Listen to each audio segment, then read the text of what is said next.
Hello everyone, welcome to our podcast.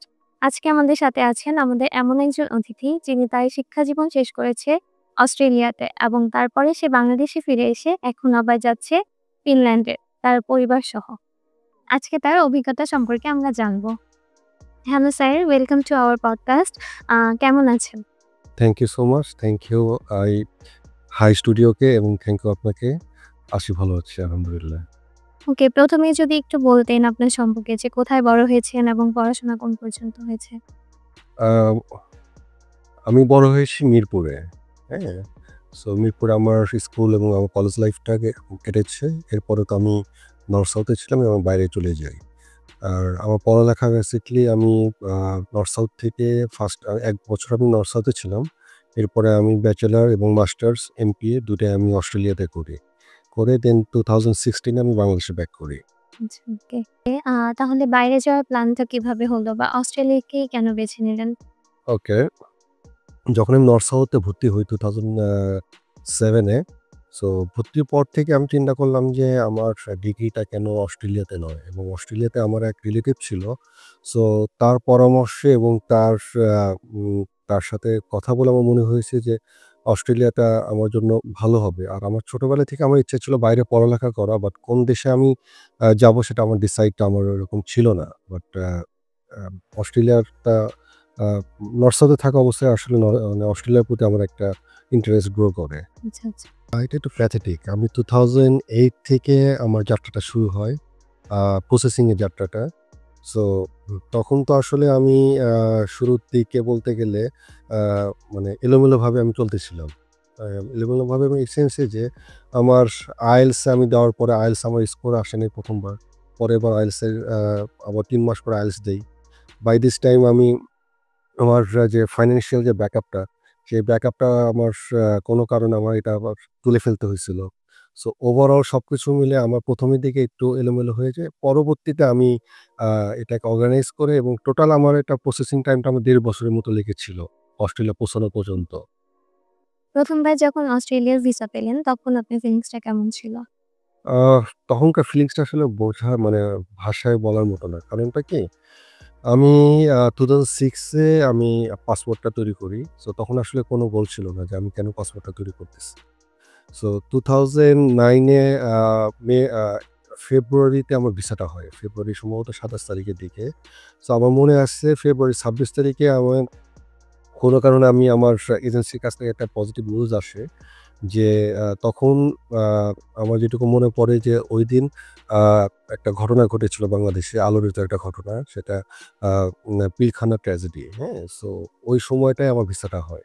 আর একদিকে বাংলাদেশের এই অবস্থা আর আরেকদিকে আমি যখন আ আমার এজেন্সির কাছ থেকে আমি পাসপোর্টটা হাতে নেই। হাতে নিয়ে তখন ফিলিংসটা একটু ডিফারেন্ট ছিল। আমার কাছে মনে হয়েছে যে না আমি অনেক কিছু পেয়ে গেছি। হ্যাঁ? সো যখন আমি সিএনজি নিয়ে মানে বাসার দিকে যখন আসি, বারবার পকেট থেকে বারবার বের করে দেখতেছিলাম পাসওয়ার্ডটা যে স্টিকারটা ঠিক আছে কিনা, আচ্ছা। সব ঠিক আছে কিনা। একটা আলাদা একটা এক্সাইটমেন্ট একটা আসলে তৈরি হয়েছিল ওই সময়টাতে। তাহলে ১ম এ যখন অস্ট্রেলিয়াতে গেলেন তখন আপনার হলো জার্নিটা কেমন ছিল বা কি চ্যালেঞ্জ ফেস করেছেন আচ্ছা। তখন? আমি মে মাসের ১১ তারিখে আমি ল্যান্ড করি অস্ট্রেলিয়াতে। সো ল্যান্ড করার পরে আমার কাছে মনে হয়েছে যে আমার সবকিছু এম্পটি। মানে আমি যখন জাস্ট এয়ারপোর্ট থেকে যখন বের হই আমাকে আমার আ যে পরিচিত একজন ছিলেন সে আমাকে যখন পিক করে। সো সবকিছু আমার কাছে কেমন মানে একদম নতুন, নতুন লাগতেছে। আর ওখানকার এনভায়রনমেন্টটা মানে আ এত ভালো লাগতেছিল এনভায়রনমেন্টটা সো ওটা আসলে ভাষায় প্রকাশ করার মতো না। ওখানকার ওয়েদারটা অনেক, অনেক সুন্দর। অস্ট্রেলিয়াতে যখন আমি ল্যান্ড করি সো আ ভাষাগত একটা বিষয় ছিল। আমি যেমন আ আ মানে IELTS আমি যত ভালো স্কোরই পাই না কেন, সো যখন আমি কমিউনিকেশন করতাম ওই দেশে কারো সাথে, সো আমি কথা বুঝতাম না। ওরা কি বলতেছে এটা আমি আসলে ধরতে পারতাম না। ওনারা এত কুইক বলতো, সো আ বারবার আমি কোয়েশ্চেন করতাম, হ্যাঁ? সো এটা একটা ইস্যু ছিল। তারপর রাস্তাঘাট চিনতাম না, হ্যাঁ?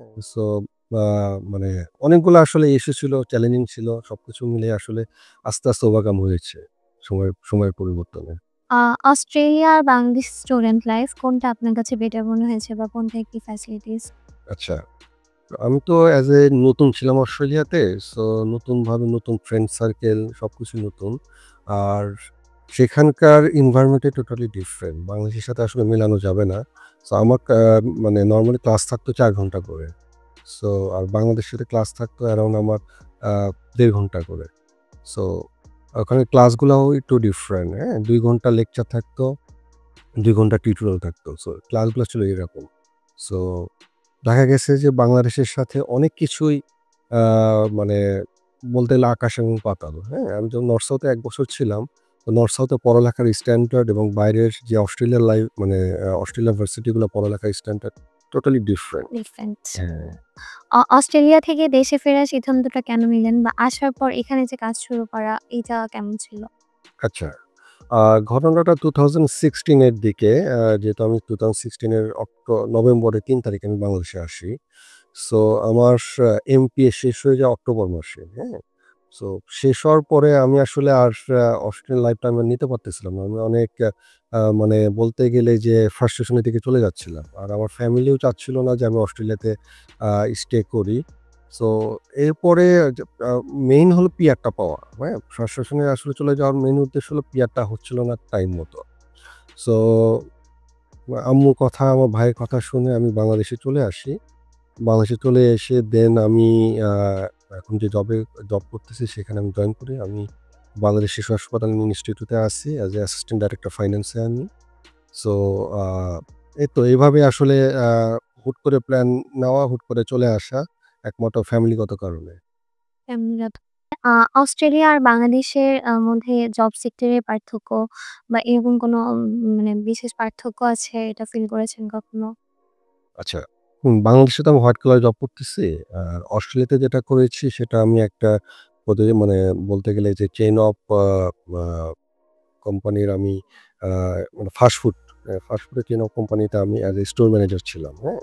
সো ২ টার ২ রকম এক্সপেরিয়েন্স। সো ওইখানকার যে এক্সপেরিয়েন্সটা সেটা আমি অন টাইমে যেতাম, অন টাইমে চলে আসতাম। কেউ কোনো কোয়েশ্চেন করত না, হ্যাঁ? সো আমি আমার কাজ শেষ, আমি আ আ বাসায় চলে যেতাম। আর এখানকার আসলে অবস্থা তো এনভায়রনমেন্ট আসলে আ অনেকটা পলিটিক্যাল বলেন, অনেকটা মানে আমি আসলে এখানকার মানে বাংলাদেশের যে পরিস্থিতি বা যে অবস্থা, হ্যাঁ? ওভারঅল আমি আসলে I don't like Bangladeshi culture. So সবকিছু মিলেই আসলে আ মানে নতুন করে চিন্তা করার আমার একটা প্ল্যান বাইরে চলে যাওয়া এই হুম। আরকি। আপনার ওয়াইফ ফিনল্যান্ডে পড়াশোনা করতে যাচ্ছে। এবার কেন ফিনল্যান্ড বেছে নিলেন? ওকে, দ্যাটস ইন্টারেস্টিং কোয়েশ্চেন। আ মূলত আমি ফিনল্যান্ডকে চয়েস করলাম। এর সাথে আরো ২ টা দেশও ছিল, হ্যাঁ? সুইডেন এবং ডেনমার্ক। সো আমি ৩ টা দেশে আমি এপ্লাই করেছিলাম। Finland, Sweden, Denmark. সো সুইডেনে অলরেডি মানে আমার অফার লেটার চলে আসছিল। বাট ডেনমার্কে আসলে এখন রুলসটা অনেক টাফ করে ফেলছে, অনেক কিছুই। তো ডেনমার্কটা হয় নাই। সো ফিনল্যান্ডে যেহেতু চলে আসছে আমি ২ দেশের মধ্যে তখন আমি কম্পেয়ার করলাম। ফিনল্যান্ড এবং সুইডেন। সো দেখলাম যে কম্পারেবল ফিনল্যান্ডটা অনেক মানে অনেক ফ্যাসিলিটিস আছে যেগুলার কারণে আসলে ফিনল্যান্ডটাকে আমি একটু উপরে তুলে রাখছিলাম নাম্বার 1 এ। কারণ ওখানকার পিয়ার সিস্টেম, ওখানকার যে বেনিফিট গুলা আছে, চাইল্ড বেনিফিট, হ্যাঁ? সো আরো অনেক কিছুই আছে। এইসব কারণ এবং ওখানকার পড়ালেখার মান, হ্যাঁ? এটা খুব ইম্পোর্টেন্ট। ওটা অনেক ভালো ফিনল্যান্ডে। All class. সো সবকিছু মিলিয়ে আসলে ফিনল্যান্ডটাকে আমার চয়েস করা। তাহলে আপনার অপশনে অস্ট্রেলিয়া কেন ছিল না? ওকে। অস্ট্রেলিয়া কেন ছিল না? হ্যাঁ? অস্ট্রেলিয়া আসলে অনেক এক্সপেনসিভ কান্ট্রি এখন রাইট নাও। সো আমি আমার আ ওয়াইফ এবং বাচ্চাকে নিয়ে যাচ্ছি। সো এটা আসলে আমি তো যেহেতু ছিলাম লম্বা সময় 8 ইয়ার্স ছিলাম অস্ট্রেলিয়াতে। সো তখন মানে যা ইনকাম করতাম বা যতটুকু করতাম আমার হয়ে যেত এজ এ সিঙ্গেল লাইফ হিসেবে। বাট এখনকার অবস্থার প্রেক্ষিতে ওইখানে আমার কিছুদিন পরে আমার মেয়ের আ পড়ালেখা শুরু হবে। সো মানে যেমন ফিনল্যান্ডে আপনার ফ্রি, এডুকেশন ফ্রি। বাট অস্ট্রেলিয়াতে আই থিংক ওখানে টাকা দিতে হয়। হ্যাঁ? মানে প্লাস মানে আরো অনেক কিছু বিষয় আছে যেগুলো আমার কাছে মনে হয়েছে যে অস্ট্রেলিয়া অনেক এক্সপেন্সিভ একটা সিটি রাইট নাও। প্লাস ওখানে বাসা ভাড়া অনেক এক্সপেন্সিভ। হ্যাঁ? আমি যেমন ছিলাম ২ রুমের বাসা। সে বাসা ভাড়া ছিল অ্যারাউন্ড $320, হ্যাঁ? আর অ্যাজ এ উইকলি। আর অন দ্যা আদার সাইড আমি যদি চিন্তা করি ফিনল্যান্ড আমি রিসেন্টলি আমি বাসা পেয়েছি। তো মাসে অ্যারাউন্ড ৫০০ সামথিং, হ্যাঁ? ইউরো। So 2 bedroom. সবকিছু আসলে মানে একটা জায়গায় যাওয়ার আগে অনেক মানে চিন্তা করতে হয় যে আসলে যেহেতু আমার সাথে এখন ফ্যামিলি আছে। আমি একা থাকতাম সেক্ষেত্রে আমি অস্ট্রেলিয়া আমি চুজ করতাম। বাট যেহেতু আমার ফ্যামিলি আছে আমি চিন্তা করেছি আমি ইউরোপের মধ্যে ফিনল্যান্ডটাই হয়তোবা বেস্ট হবে আমার জন্য। বিদেশে পড়া মানে শুধু ডিগ্রি না, এটা একটা লাইফ এক্সপেরিয়েন্স। এই কথাটাকে নিজের জীবনে কিভাবে দেখছেন? 100% আসলে বিদেশে যে আমরা যে যাচ্ছি, হ্যাঁ? এটা তো আসলে শুধুমাত্র পড়ালেখা বা এটার জন্য তো আসলে না। এটার সাথে অনেক কিছুই আসলে ইনভলভ। অনেক কিছু শিখেছি যেটা বাংলাদেশে আসলে আ যারা আ মানে চাকরিজীবী এখনো আছে তারা অনেক কিছু তারা হয়তোবা এই জিনিসগুলো তারা এর ভিতরে যায় নাই বা শেখে নাই। সো প্রথমত ম্যানার, হ্যাঁ? তারপর পরিষ্কার-পরিচ্ছন্নতা। যে আমরা বাংলাদেশে আমরা তো মানে বলতে গেলে যে আমরা খুব নোংরাভাবে চলি। রাস্তাঘাটে কিছু খেলাম মানে ফালাই দিলাম, হুম। হ্যাঁ? বাট বাইরে আসলে আমি এটা দেখি নাই কখনো। সো আমরা যতই নোংরা থাকি না কেন দেশে, আমরা কেন যেন বিদেশে গেলে আমরা আ পরিষ্কার হয়ে যাই, হ্যাঁ? ওই দেশের মতো কালচারে আমরা used to হয়ে যাই। সো আ বাইরে আসলে মানে বলতে গেলে যে সব দিক থেকেই বেটার। সবশেষে জানতে চাইবো যে যারা বিদেশে পড়াশোনার জন্য যেতে চাচ্ছে, তাদেরকে আপনি আপনার অভিজ্ঞতা থেকে কি পরামর্শ দিতে চান? ধৈর্য। ১ম কথা হলো ধৈর্য ধরতে হবে, ডেডিকেশন থাকতে হবে। আমি আমার নিজেকে দিয়ে বলি, আমি 2021 থেকে আফটার কোভিড, হ্যাঁ? আমি আ প্ল্যানে ছিল আমি দেশের বাইরে চলে যাবো। সো আমি ১ম এ কানাডাতে এপ্লাই করেছিলাম এর মাঝখানে। কানাডায় আ মানে যাওয়ার একটা উদ্দেশ্য ছিল যে ওখানে মানে ইংলিশ স্পিকিং কান্ট্রি। এই কারণে যাওয়ার একটা প্ল্যান ছিল কানাডাতে। সো ওখানে আমার রিজেকশন আসে। ঠিক আছে? তবুও আমি হাল ছাড়ি নাই। সো এরপরে আমি চিন্তা করলাম যে আমি একটু ইউরোপের দিকে যাবো। সো দেন ইউরোপের মধ্যে ফিনল্যান্ডটাকে আমি চয়েস করলাম। সো সবকিছুর আগে আপনাকে চিন্তা করতে হবে যে একটা আ মানে আমি যেটা আমার টার্গেট, হ্যাঁ? টার্গেটটাকে ফুলফিল করার জন্য যা প্রয়োজন সেটা আপনাকে করতে হবে এবং ধৈর্য ধরতে হবে। ধৈর্য ছাড়া আপনি কোনোদিনও কোনো কিছু আপনি অ্যাচিভ করতে পারবেন না। সো এটা ইস ভেরি ইম্পোর্টেন্ট। হুম, ওকে। আপনি যখন অস্ট্রেলিয়াতে ছিলেন তখন নরমালি হয় বাংলাদেশে থেকে যে স্টুডেন্ট গুলো যায় তারা তো ওখানে রেসিজম এর কোনো শিকার হয় কিনা বা আপনার এরকম কোনো বাজে অভিজ্ঞতা আছে কিনা? আচ্ছা। সো মেইনলি অস্ট্রেলিয়া খুব একটা সোবার একটা কান্ট্রি। সো পিপলরা খুব নাইস, হ্যাঁ? এবং খুব পোলাইট। সো আমি আসলে এরকম ফেস করি নাই। বাট আমি তাদের কাছে হেল্প পাইছি। কিভাবে পাইছি? আমি নতুন যখন আমি 2009 এ যখন যাই, আমি রাস্তা হারায় ফেলছিলাম, হ্যাঁ? আমি আ তখন কি করব বুঝতে না পেরে এটলিস্ট অ্যাড্রেসটা তো আমি জানতাম। আমি রাস্তায় একজনকে আমি জিজ্ঞেস করলাম যে, "আমি এই জায়গাটায় যেতে চাচ্ছি।" সো সে আমাকে রাস্তা না দেখিয়ে সে আমাকে মানে জাস্ট সে আমাকে বলে, "ফলো মি।" সো সে আমাকে সেই জায়গাটাকে নিয়ে যায়, হ্যাঁ? সো তখন দূর থেকে বলে, "তুমি কি মানে আ এটা কি পারফেক্ট রাস্তা এটা? যে তুমি যে রাস্তায় আসতে চাচ্ছিলা?" আমি বললাম, "হ্যাঁ, এটা পারফেক্ট।" হ্যাঁ?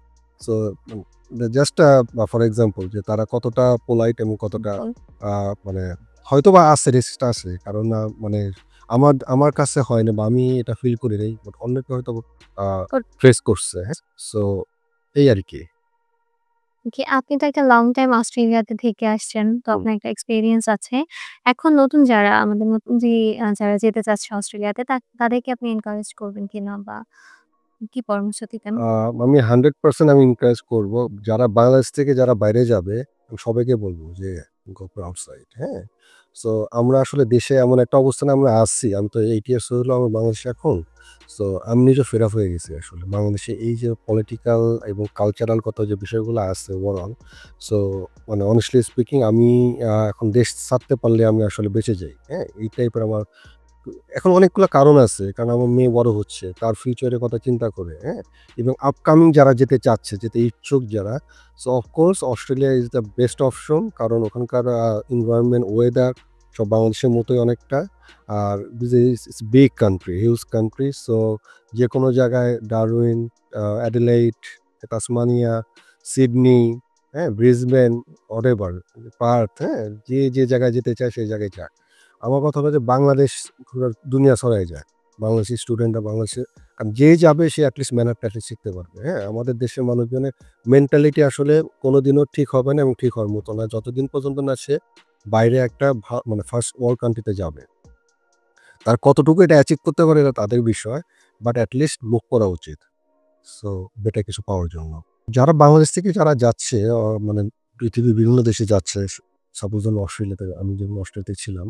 সো আমি অনেক কিছু শিখেছি, হ্যাঁ? আমি একটা মানে বাসা মেইনটেইন করা থেকে শুরু করে সবকিছু আমি নিজেই করতাম, হ্যাঁ? বাসায় আ আ রান্নাবান্না করা এটা তো সবচেয়ে বড় একটা চ্যালেঞ্জ একটা ছেলের। আমরা তো আসলে জন্ম নেওয়ার পর থেকেই মা মানে গ্লাসে পানি তুলে খাওয়াতো। এই টাইপের অবস্থা আমাদের। সো আমরা যারা অস্ট্রেলিয়াতে মতো জায়গায় যাই আমরা, আর আমরা আসলে বেশিরভাগ মিডল ক্লাস ফ্যামিলি আমরা যাই তো। সো আমাদের এটা কেন যেন আমার এই জিনিসটা হয়ে যায়। সো আ এই যে মানে বাসা মেইনটেইন করা থেকে শুরু করে নিজে যে আ মানে বিষয়গুলো, হ্যাঁ? সবকিছুই আসলে আমরা এটা আসলে বলে দিতে হয় না। এটা আমরা নিজে থেকে আমরা এই জিনিসগুলো অ্যাচিভ করি। এবং এই সিস্টেমটা এরকম। আপনাকে হ্যাভ টু করতে হবে। তাহলে আপনি এটা ওখানে আপনি সারভাইভ করতে পারবেন না। ঠিক আছে? সো এবং কনফিডেন্ট অনেক বাড়ে, হ্যাঁ? নিজের প্রতি যে আমার তো বাংলাদেশে যখন ছিলাম আমার ভিতরে কোনো কনফিডেন্ট গ্রো করে নাই, হ্যাঁ? আমি কারো সাথে যে আমি কথা বলবো, ইভেন আমি আরেকটা এক্সাম্পল দেই। আমি ১ম এ আমি যাওয়ার পরে ৩ মাস আমি বাসা থেকে বের হইনি লজ্জায়। ভাল লাগতো না। কারণ জব যে খুঁজবো এটাও আমি করিনি। সো আ জব পাওয়াটা আরেকটা বড় একটা চ্যালেঞ্জ। কারণ আমার খুব মানে যে নেটওয়ার্কিং এর মাধ্যমে জবটা হয়েছিল। বাট আমি ফিজিক্যালি আমি মানে জব আমি খুঁজিনি আসলে ১ম দিকে। বা বিকজ আমি আ মানে অনেকটা শাই ফিল করতাম। হ্যাঁ? সো এই আরকি। আ আপনার গল্প থেকে আসলে বোঝা যায় যে স্বপ্ন দেখার কোনো বয়স নেই। যেকোনো বয়সী মানুষ হলে সব স্বপ্ন পূরণ করতে পারে চাইলে। ইচ্ছাটা থাকা জরুরি। ওকে, থ্যাংক ইউ আপনার এই পুরো যাত্রাটা আমাদের সাথে শেয়ার করার জন্য। ধন্যবাদ সবাইকে আমাদের সাথে থাকার জন্য। আশা করি ভিডিওটি আপনাদের জন্য অনেক হেল্পফুল হবে।